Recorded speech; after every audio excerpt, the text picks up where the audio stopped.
the Ural Mountains, Northern Soviet Union, 1959. This is a realm of ice, an endless, unforgiving wilderness of white, where temperatures plunge to 30 below zero and the wind howls like a living thing. Into this frozen emptiness, a group of 10 young explorers set out. They weren't novices, they were experts. Students and engineering graduates from the Ural Polytechnic Institute, skiers, hikers, certified grade 2, the toughest class of adventurer. Their leader was Igor Dyatlov. He was 23. Their goal was a mountain named Torton, but to get there, they had to cross a treacherous pass on the slopes of another mountain, a mountain the indigenous Mansi people called Kolatsyakal. In their language, it means the mountain of the dead. One member, Yuri, fell ill. He turned back. It was a decision that would save his life. The other 9 pressed on. They were strong, they were happy. We know this because they kept a diary. They took photographs. Here they are, full of life, laughing, building their camp on the frozen slope. This is their final photograph, February 2nd, 1959. This is the last time anyone would see them alive. They were scheduled to send a telegram to... On February 12th, the telegram never came. At first, there was no panic. This was a tough crew. Delays were as fast as days were expected. But as the days turned into a week and the silence stretched on, the families demanded a search. On February 26th, almost a month after their last camp was set, a search plane spotted something, a dark shape on the white, empty slope of Kolatsyakal. It was the tent. A ground team moved in, and what they found was not a tragedy. It was a scene of pure, inexplicable terror. The tent was half buried in snow and partially collapsed, but it was empty. The search team called out names, no answer, just the sound of the wind. They looked closer, and the mystery yet danger began. The tent had been cut open violently with a knife, not from the outside, but from the inside. It was a slash, big enough for a person to crawl through. A panic cut. They hadn't even bothered with the zipper. They were escaping, but escaping from what? Inside the tent was everything. Their warm clothes, their insulated boots, their food, their money, their axes and their knives. Whatever they faced, it was so terrifying they chose to face the Arctic night, half-dressed, rather than stay inside. Outside the tent, the search team found footprints, 8 or 9 sets of prints. They were not running down the mountain towards the forest line, which would have been the logical escape. They were walking calmly, side by side, away from the tent, and the prints showed they were in their socks. Some were completely barefoot. 9 expert hikers walking barefoot into a blizzard at 30 degrees below zero. What could possibly make them do that? The trail of footprints continued for nearly a mile down the slope towards the tree line. Then they vanished in the snow. The search team spread out under a giant ancient cedar tree. They found the first 2 bodies, Yuri Doroshenko and Georgy Krivonoshenko. The scene was bizarre. They were stripped down to their underwear. Their hands were torn and burned. At the base of the tree were the remains of a small fire. They had, it seems, tried to start a fire with their bare, frostbitten hands. Then the search team looked up.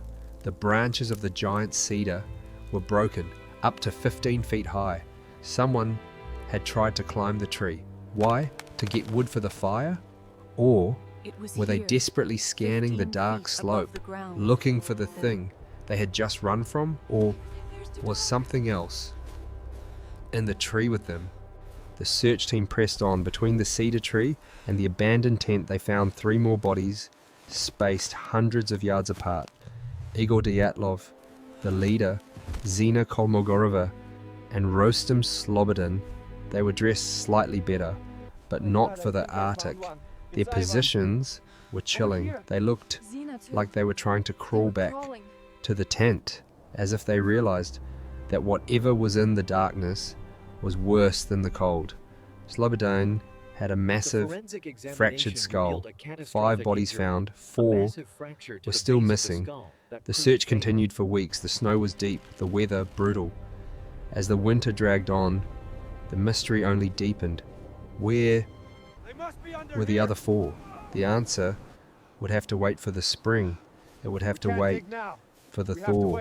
May 1959, the snows on Kholat Shachal finally began to melt. The search team returned, and 250 feet from the cedar tree, buried under 12 feet of snow, in a deep wooded ravine, they found them, the last 4 hikers. And what they discovered here would turn a baffling mystery into a modern nightmare. This is the heart of the case. This is the part that defies all logic. The first 3, Semyon Zolotaryov, Alexander Kolevatov, and Nikolai Turbo-Brignoles. They were dressed better than the others. In fact, they were wearing the clothes of the first victims found by the tree. They had, it seems, stripped the dead to stay alive. But it's not what they were wearing, it's what the post-mortem revealed. Nikolai Turbo-Brignoles had a catastrophic skull injury, a crushing fracture, so severe the medical examiner compared it to the force of a high-speed car crash. Semyon Zolotaryov had his chest caved in, multiple shattered ribs. Again, the coroner noted the force required was immense, far beyond what a human being could inflict. And then there was Lyudmila Dubinina. She had the same horrific car crash force chest injuries, shattered ribs penetrating her heart.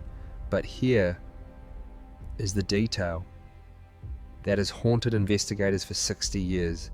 Lyudmila was found with her head tilted back, her mouth wide open as if in a silent scream, because her tongue, her eyes, and part of her lips and facial tissue were missing, just gone.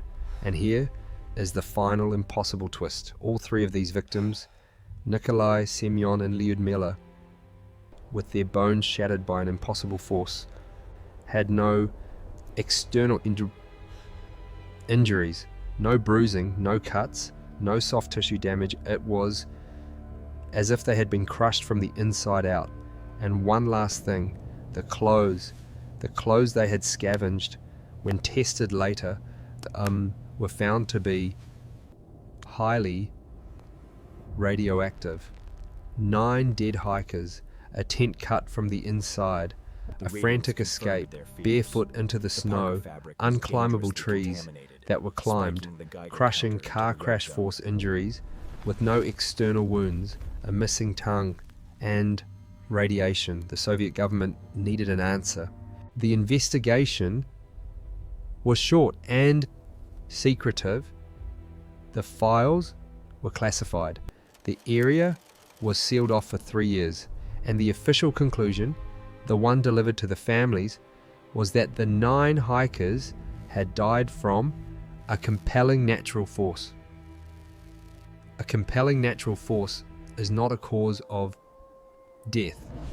It is an evasion. It is a cover-up. So what really happened? What attacked them? Theories have raged for decades. Using AI, we can visualize the most likely scenarios. Theory 1, the avalanche. This is the official modern theory. A slab avalanche. A small heavy slide of snow hit the tent. This explains the panic. It explains the internal injuries from the weight of the snow. They cut their way out and fled, disoriented. The missing tongue, natural decay from being in running water in the ravine. It sounds plausible, but it doesn't fit. The tent was not flattened. It was on a gentle slope, not classic avalanche territory. Search teams found no evidence of a slide, and it doesn't explain the radiation. It doesn't explain Why they walked calmly a mile away instead of digging for their gear. Theory 2, the Mansi. Did they wander onto sacred land? Were they attacked by the local Mansi tribesmen? This was an early theory, but the Mansi are a peaceful people. The injuries were far beyond what hunters with spears or axes could inflict. And there were no other footprints, no signs of a struggle, ruled out. Theory 3, the creature, the Yeti, or the Russian mink, a large ape-like creature that haunts the Ural Mountains. This would explain the panic. It would explain why they fled the tent, why someone climbed a tree to escape. It would explain the sheer brutal, crushing force that shattered their bones. But it doesn't explain the radiation. And again, why were there no other tracks? Theory 4, the military test. This is the most compelling and most terrifying theory. Look at the facts. Secrecy, classified files, radiation, massive internal injuries, consistent with a concussive atmospheric blast. Other hikers in the same area at the same time reported seeing strange orange spheres or balls of fire floating in the sky the night the hikers disappeared. Was this a secret Soviet weapons test? A parachute mine? A concussion bomb? Did the hikers simply see something they were not supposed to see? Did the blast wave hit them, killing some and driving the others mad with terror? Did the military find the bodies and clean up the scene, staging it to look like an accident and removing Lyudmila's tongue to silence her? Theory 5, infrasound, a rare but terrifying natural phenomenon. A specific wind pattern moving over the mountain can create a Kármán vortex street. This can generate infrasound, a sound so low you cannot hear it, but you can feel it.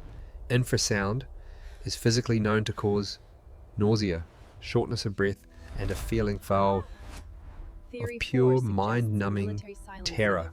Did the mountain scream at them? Did it generate a sound that drove them insane, making them cut their way out and run until their hearts simply stopped? It explains the panic. It doesn't explain the broken bones. This is the power of a case like this. For every answer, a new question is born, and this is the work we do at Visual Case Files. We dive into the classified files, the unexplained phenomena, and use technology to bring you closer to the truth. If you believe in questioning the official story, subscribe to the channel. Help us keep digging. For 60 years, the Dyatlov Pass incident has remained a frozen, silent riddle. In 2018, Russia reopened the case. Their conclusion, an avalanche, case closed again. But for those who have looked at the evidence, for those who have seen the photos, for those who have read the autopsy reports, that answer is not enough. It will never be enough. What compelling natural force breaks ribs like a car crash but leaves no bruise? What natural force leaves radiation? What made 9 seasoned experts run barefoot into the dark to their deaths? The mountain is silent. The files are closed. And the 9 hikers are still there, frozen in time, on the mountain of the dead, forever asking the same terrifying question. What attacked us? What is your theory? An avalanche, a military test, or something else? Let us know in the comments below.